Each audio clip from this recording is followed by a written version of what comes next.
statement. Yeah, no, thanks, Brian. Thanks to all you guys for showing such support in our program, and we're in the middle of July and we're talking Clemson baseball. So I appreciate sincerely that that there's even an interest to continue to follow us at this level. And looks like same crowd we had for preseason and postseason. So thank you. To look back, it was an okay year. I guess you could say it was a good year because we have a championship to celebrate and a reason to bring the guys back and the kids back and to celebrate them.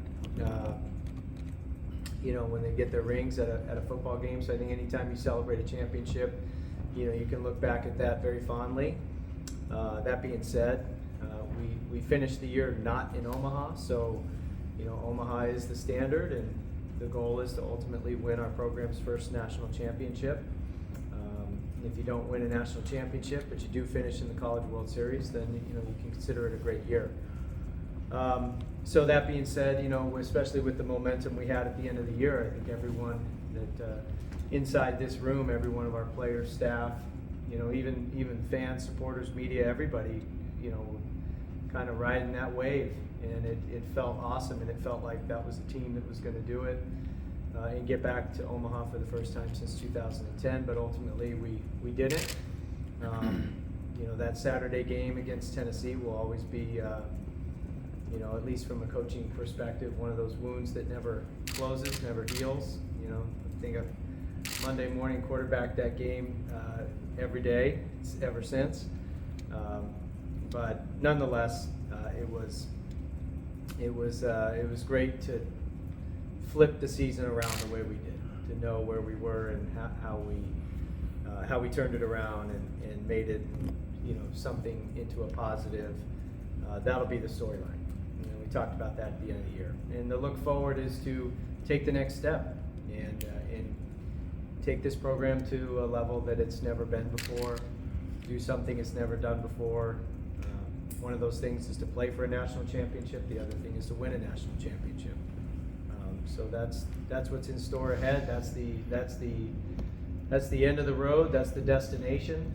And then we always shrink that back down to, we're going to have to build Team 127 foundationally from the ground up. 'Cause this is even the guys that are returning. They're not the same guys. They've had another birthday.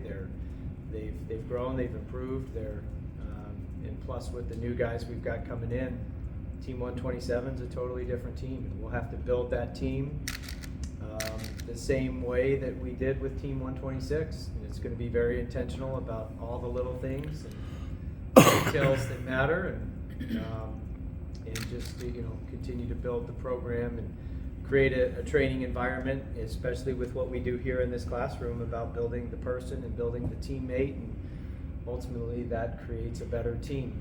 And we saw those fruits of the labor come to fruition at the end there.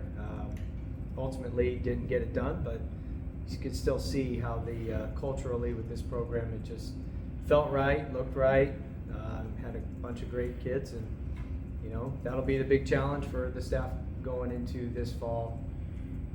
Is kind of one of the things I always tell them is, we're just a bunch of guys all wearing the same colors right now, and the goal is to truly build a cohesive unit, a very tight circle, truly a team. And to do that, you got to have everybody pulling the same rope, or pulling the rope in the same direction. It takes time, but ultimately that's what we're doing, is building. This program's historic. It's a blue blood, but ultimately we're adding to the program and adding value, and we'll keep those efforts at level 10 at 100%. But it'll be very intentional with the fall. We'll have a lot of talent. We'll probably be one of those teams that's looked at as in the preseason, as one of the better teams of college baseball. But those things don't matter. It'll be about growth and improvement and getting better and finding our limits and pushing past them, and that's what we have to do with the program as well. We know what the limit has been, and we've got to push past it. So a lot to do, excited about it, and look forward to getting these guys back on campus and get going. How different is it for you now than it was just even 4 years ago with NIL, trying to figure out that kind of money. Scholarships have stayed the same. Transfer portal. How different is it for you once the season ends and you have to kind of navigate all of that? Yeah, so I think, just philosophically, this will be a good kind of disclaimer because, NIL, you start saying those letters and people they start to get this icky feeling and start cringing. For us, understanding what NIL is. NIL, you could do NIL equals, and for Clemson baseball, NIL equals scholarships. And if I could wave my NIL magic wand, it would be that our players could tell their families and parents that they don't have to take out student loans. And they do not have to come out of pocket to pay their bills to come to school. And they can choose Clemson because it's the school they want to go to and their costs are covered. So currently in a 40-man roster, 11.7 of our kids are covered via baseball scholarship and 28.3 kids are paying their own way. That's our current model. That's all of college baseball. And so we are trying to utilize NIL as a means to cover the cost of attendance for our players. It's not, for us, it is not a pay-for-play thing. If a player does so well in our program that he can capitalize on his name, image, and likeness and does that on his own after being established in our program, then great. But in terms of what we are trying to use it for, we're trying to use it so it can cover the cost of their education, which is why NIL for us equals scholarships. And we're just trying to operate more like a head count sport. So it's created a new opportunity to build some relationships with some donors and meet some of our great alums. And that's what I was doing this morning, and that's what I'll be doing tomorrow and the next day and the next day when I'm not recruiting high school kids. We'll be building new relationships with people that are passionate about Clemson and passionate about supporting Clemson baseball, especially in this type of capacity. When you start talking about that kind of money, what kind of number are you looking at that if I want to cover the other 28.3 to where we don't have to worry about it? What kind of number would you be looking at? It's north of seven figures if everyone was going to be covered, because you look at the blend of our roster and say it's 50-50 out-of-state, in-state. You start looking at the cost of attendance for 28.3 kids, and half of them are in-state and half of them are out-of-state. What does that look like? And it's a big number, but it's not an insurmountable number. And so it's something that we're full tilt, full steam ahead on, and you got some great initiatives that are growing, and what Robert's doing with Dear Old Clemson and with Tiger Impact and now the Positive Impact Fund, and just the arms that have been created to help support this cause. I think Clemson fans, they need to know. They need to get educated on it because it's benefiting the student athletes, and in our case, it's covering their education.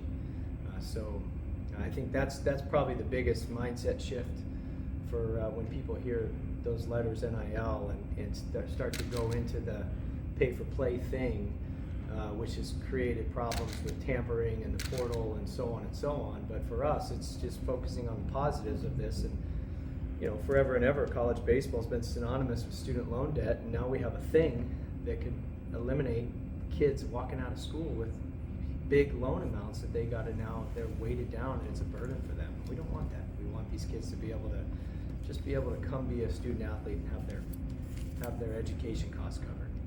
I guess you talk about that shift. Do you have any sense? Do you feel like Clemson right now is competitive in terms of the baseball NIL sphere, or do you have catch up to do with other programs nationally? So the landscape is crazy. It's different rules for different states and different schools. So this is why it seems to be like the rules are changing daily and the goalposts are moving all the time. But depending on what state you live in governs your NIL laws of that state. Obviously creates a kind of a weird dynamic that some states are able to run their NIL initiatives through their version of IPTAY, and South Carolina, we don't have those state laws currently in place, so we don't. So it's the burden is on the individual donors to raise that money and help support. But yeah, it's just a kind of a crazy environment right now, and I think there's a lot of entities trying to get their arms around it to control it, because I think people recognize that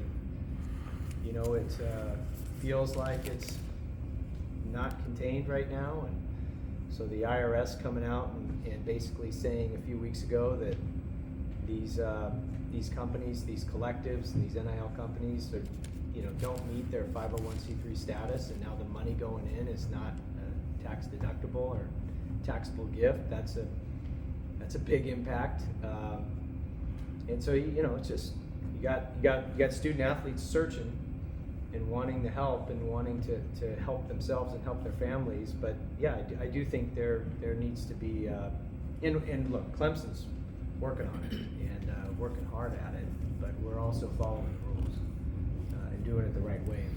There's coaches out there managing a discretionary fund and using it for player acquisition, which last time I checked was not supposed to be how it was not supposed to be permissible, but that's neither here nor there. But I think we're gonna, whatever we end up with, wherever we land on, we'll be doing it the right way, and that's why it's gonna be sustainable for us. It's gonna be very thought out.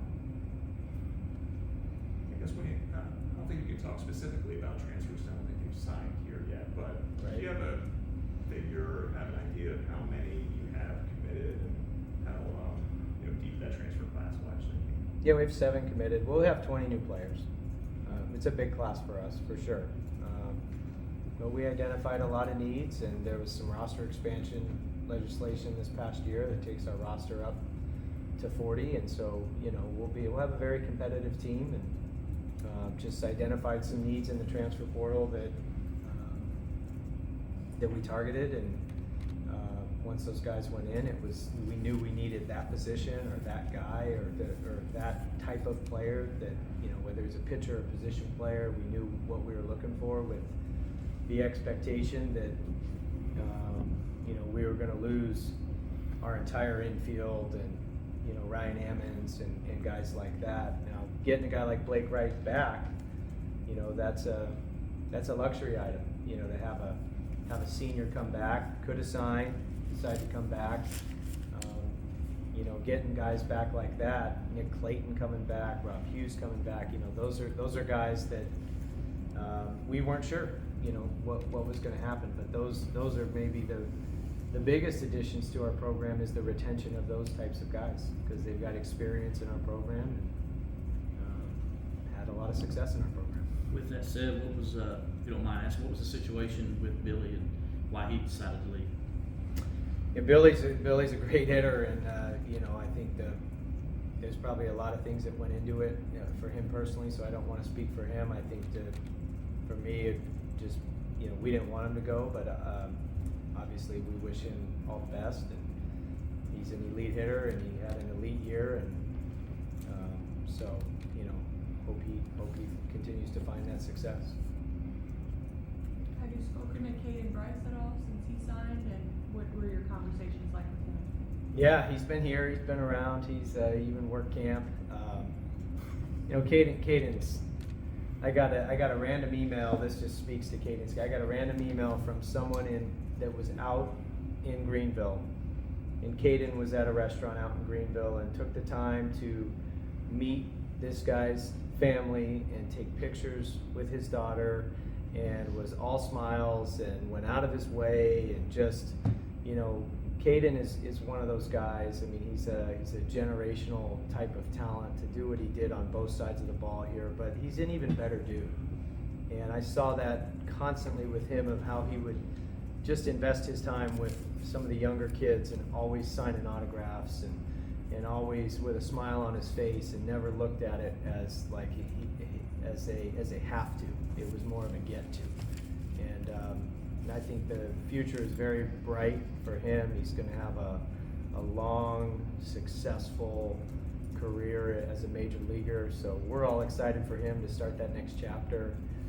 But he is someone that just I've been more than impressed with his family, just how he's been raised, the type of kid that he is, and how he continues to shift the target off of him and brighten the day of other people. What are your thoughts on Will just making a full commitment to baseball now? Yeah, that I got to be honest, I didn't know that was coming and didn't expect it, quite honestly. And Will was very thought out because, like he said, he had the most unique opportunity of all the student athletes at Clemson to get to do two sports and do two sports well, be champion in two sports. That's an amazing opportunity. But I think he looked at things from a long-term lens and realized that he's a true professional prospect in baseball, and also is one of those guys that has the potential to play this game for a long time and make a career out of it. And I just appreciate the way he and his family thought through it, and it was a very went through a long process to come to that decision.